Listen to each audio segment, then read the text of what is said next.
Always double down.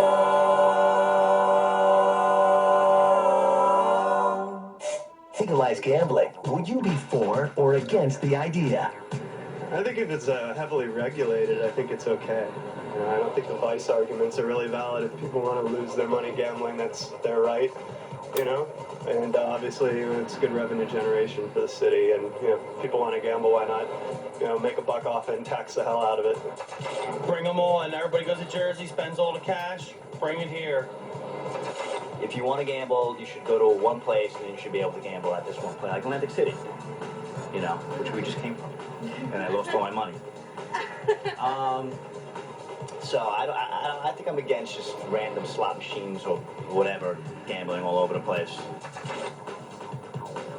Gambling all over the place. It could be coming to a state near you. That's our topic tonight. My next guest warns that gaming is not just entertainment, it is an investment done by many governments, and it could be dangerous if not handled correctly. Bill Kearney is the author of Comped. Bill, welcome. Thank you. Thanks for having me. So what is the danger really of having, whether it be a resort town like Atlantic City or slot machines at racetracks, or in some cases there's the Indian casinos in Connecticut and so forth? The biggest danger is that now they're in everybody's backyard. If you live in Philadelphia and are an hour and a half away, that's close enough.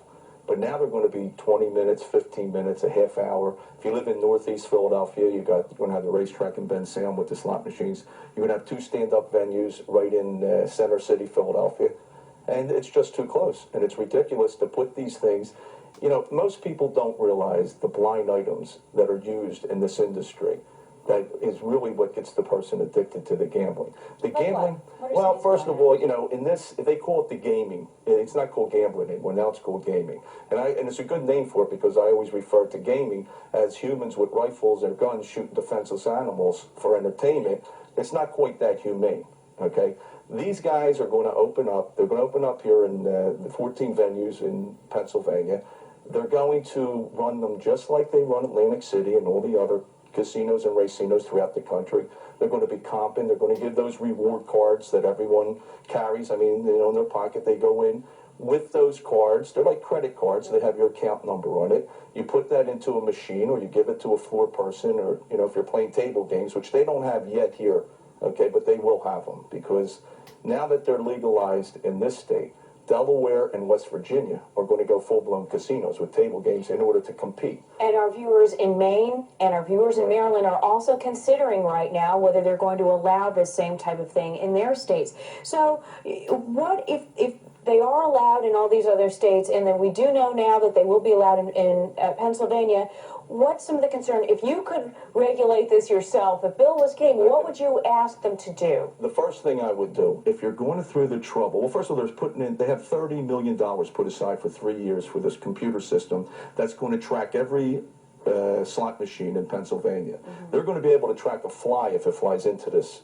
building where they're having these things. So what I'm suggesting is that let's stop calling it gaming and call it what it really is. When you go into a casino or racino, you're taking your money, you're investing it, you're putting it in, you're looking to win, to double, to make a score, whatever way you want to call it. Nobody's going in there to give up the money. Mm-hmm. So if they're going to have these cards, what they should do is when they get them, they're going to have the account number, they're going to trace every move, how long you played, what your average bet was, whether you won, how much you lost, and also that's going to determine the comps you get. So instead of calling it the gaming card or reward card, let's make it a license. And before they issue out these cards, let's pull the credit reports on these people. Let's make sure these people aren't in any financial difficulties. We won't want people in there that are in bankruptcy, foreclosure, not paying their child support, gambling for entertainment. That's a great point. And one of the things you also say is no credit. And these are the folks, too, that you really want to protect them from. Why no credit? Well, first of all, the credit is interest-free, number one, okay?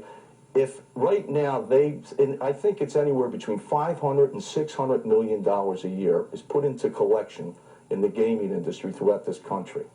All right, now if you figure how many people, and also that's not reported to the three bureaus. They don't report it to TransUnion, Equifax, and Experian. The reason they don't report is they don't want people to know that people are borrowing that kind of money, and it's interest-free. What industry can lend money interest-free today? But they're not really giving you the money. They're not giving you a home or a car. They're giving you chips or credits to play the slots, and you're giving it back. You're leaving it there. One of the things you say is that no 24/7 service. Right. You don't want this something that folks can go to, take advantage of things like that, and be able to go any time of day or Okay. night, any day of the week. When Atlantic City first opened up, they weren't open 24/7. Okay, the framers of that bill said, look, we got to give people a break. We got to give the compulsive and pathological gambler a break from the tables and the machines, so they were closed for 3 to 4 hours. That didn't work. Other places opened up. They wanted more revenue. They went 24/7. And if you want to see pathological gambling at its peak, go to those casinos in Atlantic City on weekdays at 3, 4, 5 in the morning. That's when you see the real sick people play. Now, Bill, some of our viewers would argue that if someone wants to gamble, if they want to lose the house, Right. isn't that their right? Okay, look, when you gamble, first of all, nobody held a gun to my head when I went into those joints.